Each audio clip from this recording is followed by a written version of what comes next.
All right, so the first one I want to look at is number 12.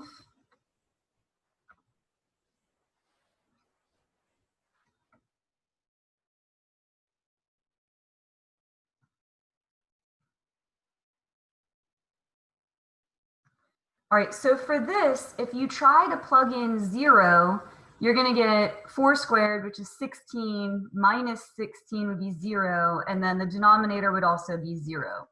So if you have 0 over 0, that means there's a hole in your graph, and you need to do algebra until you can get something to cancel out. So make sure you still write the limit, so you remember to plug in 0 at the end. We're going to multiply this out. So just off to the side here, 4 plus x squared means 4 plus x times 4 plus x. So I'm just going to write that out so I can see it. And we're going to distribute this all together. So 4 times 4 will be 16. The outsides are 4x. The insides are 4x. So together will be 8x. And then x times x is x squared. So that's this first part. And then we've got this minus 16. And it is all over x. So the 16s are going to cancel. And then out of what's left, we can factor an x. So if I take an x out, I'll be left with 8 plus x. And then these x's cancel. And if you plug in 0, you will be left with 8. So it's mostly algebra, which I know trips everybody up. If I remove this limit, this is really just an algebra problem, like an algebra 2 problem or a pre-calc problem. Then at the end, you're just going to plug in 0 for x. But we had to multiply that out, make things cancel, factor, and then we can plug in 0 for x. So that was worth more points because there were more steps there. Another one that I want to make sure I go over is 13.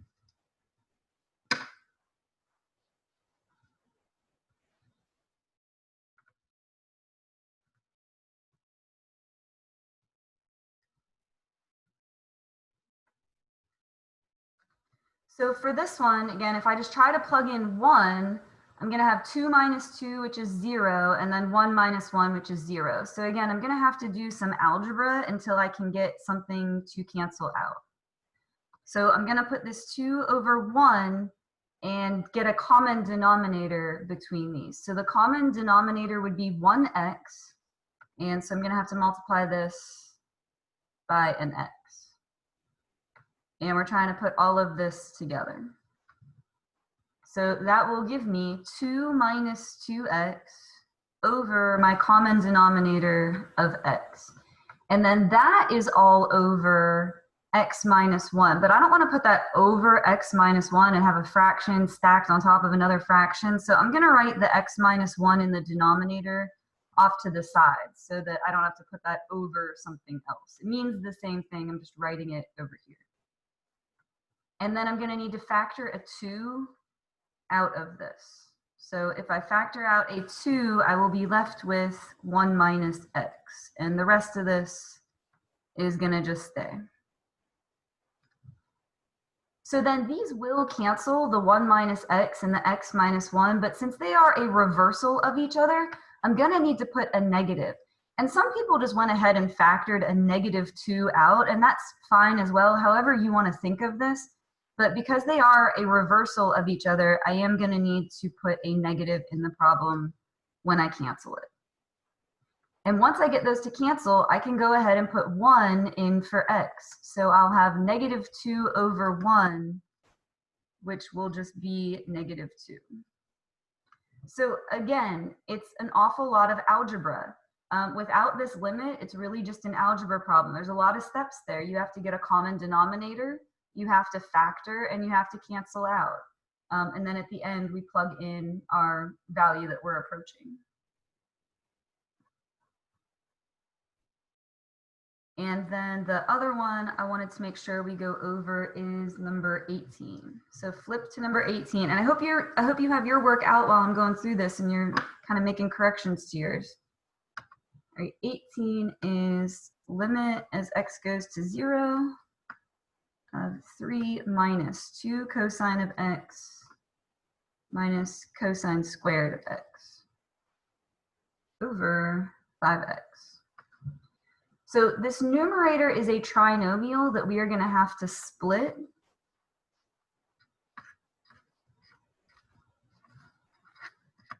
And so the 3 is going to be 3 and 1. Cosine squared is going to be cosine and cosine.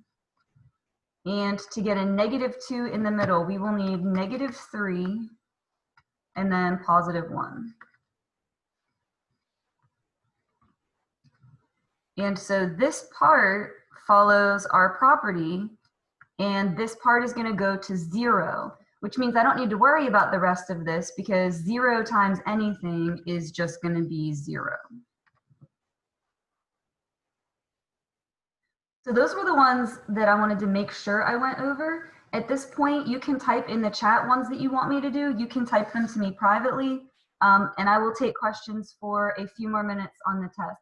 Anything I don't get to, I would be more than happy to go over with you during office hours.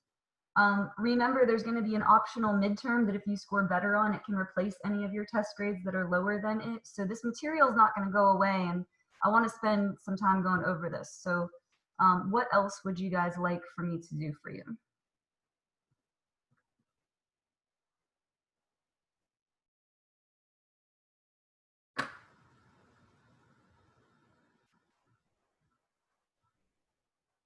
All right, 14.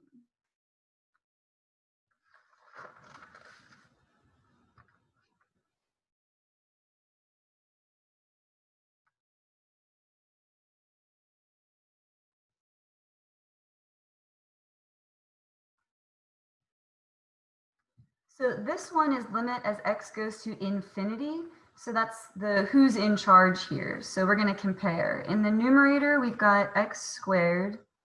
And in the denominator, we've got -3x squared. So they are both squared. That's a tie. So we're going to use the coefficients, which in the numerator is 1, and in the denominator is -3.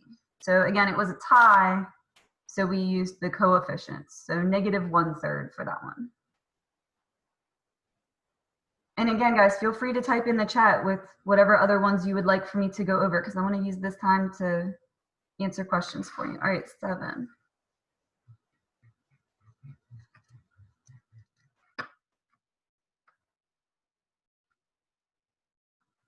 All right, so we had a function that had a square root in it, and we want the function to be continuous at 1. So we're going to have to do the limit as x goes to 1 of this function.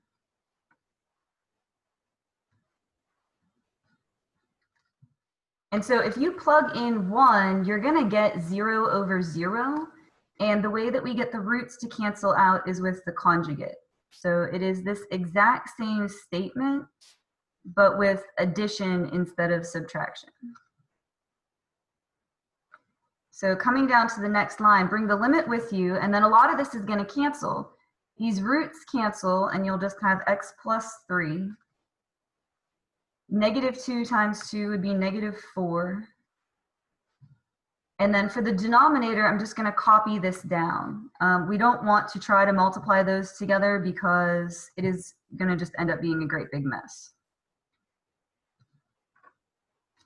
So the numerator, x plus 3 minus 4, that is x minus 1. So those cancel.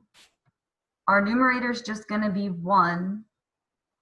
And if I plug 1 in down here, I'm going to get square root of 4, which is 2, plus 2 would be 4.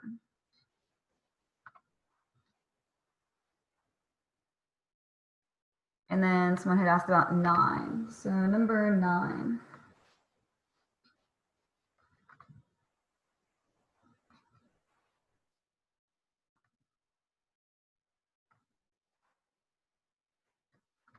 So for this one, I think what got a lot of people on this is they started trying to factor it and split it apart. You don't want to do that until you check that you end up with 0 over 0, because you only need to do that if you get indeterminate. For this one, we're just going to plug in 2. So if you put 2 in the numerator, you're going to get 4 minus 1, so that'll be 3. And then in the denominator, you'll get 4 plus 6, which will be 10. So again, don't start trying to split this all apart and do a whole bunch of work. If you get 0 over 0, you need to do that. But you always want to start by just trying to plug in the number. And then what else? I can do a couple more here, guys.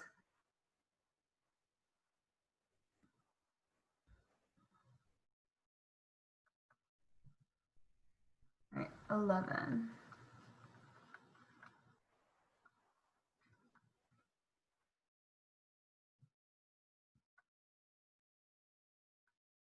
All right, so again, I'm gonna just try to plug in 2.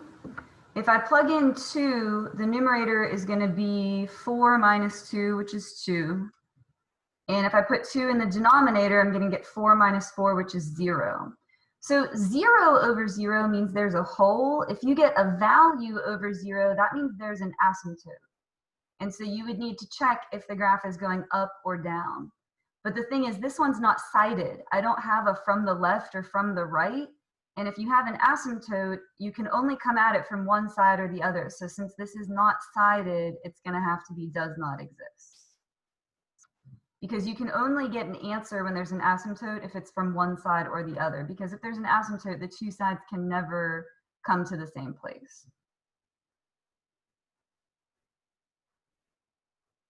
All right, and then I will do 17, and then we'll move on.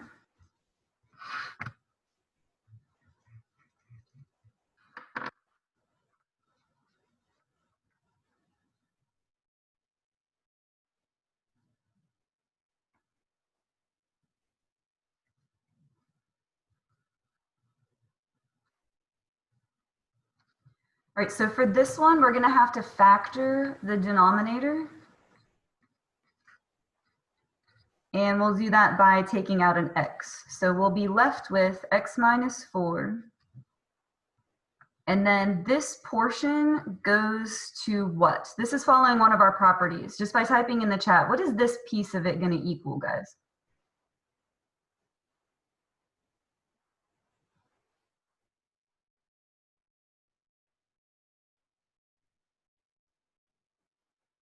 Good. That part's gonna go to 1. So my numerator is just gonna be 1. And for what's left, I'm gonna plug in 0. So if you plug in 0 to that, you are gonna get -4. So again, if there is anything else on this test that you would like to go over together, please just come and see me during office hours.